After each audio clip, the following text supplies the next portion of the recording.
it's kind of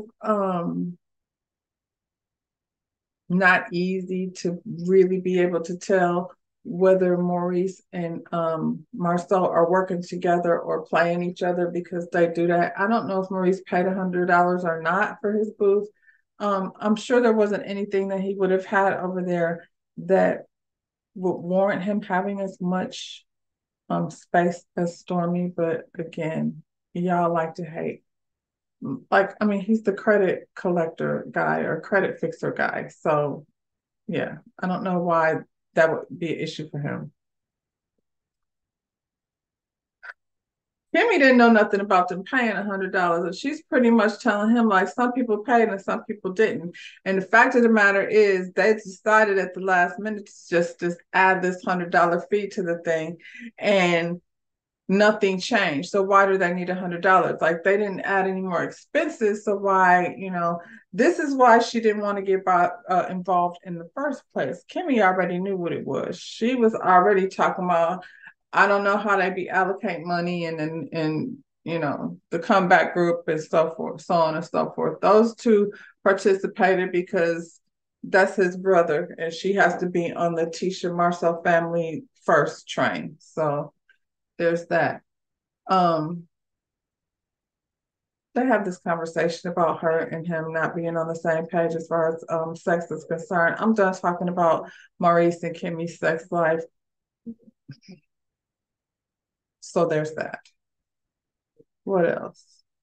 Um, Courtney and Stormy are at their warehouse just having a little chat. He was bringing her up to speed with how he had to, go step to Marcel. So basically, that you shouldn't have to worry about that anymore. Like I cleared that shit up, and I really don't feel like Marcel, like he understands. He could sit there with that goofy ass look on his face, but he knows like if he doesn't, get his shit together, the outcome is gonna be different.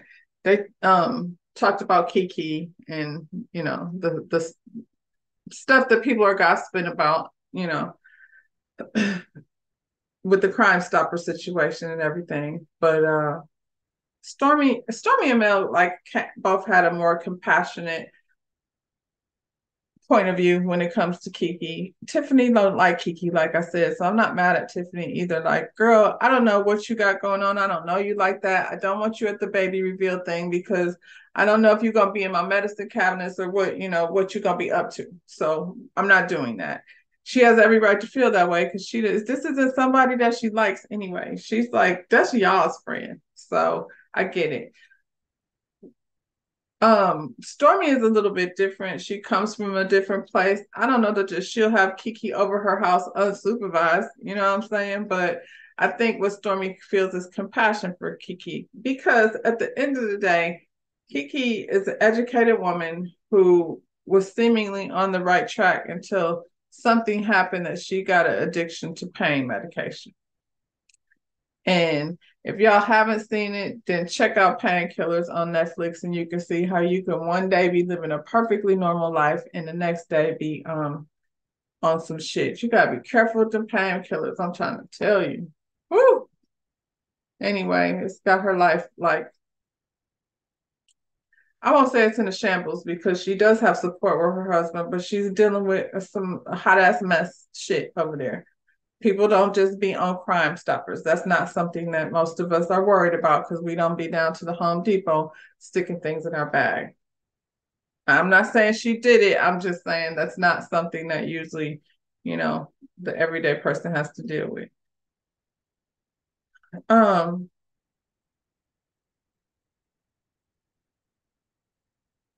Mel goes to visit Kiki to check on her, and honey, production cake gave Kiki a hot ass edited mess. Had her looking a fool. She was sitting there with a hand fan on because she was sweating. And all I could say about this is I was trying to not judge her based on the way they were editing her because they definitely had her looking crazy. But I will say this, when she talked about going to the hospital because she had back pain, the first thing you think of is, and then you got pain medication. So this isn't something that you get to dabble in as a, person who's dealt with the addiction to pain medication. So it's like, did they give you a, what do you call it, steroid shot? Or, how did you manage through that? Because you can't just be going to the hospital getting prescriptions, Kiki. And yeah. And based on your past, people are going to judge you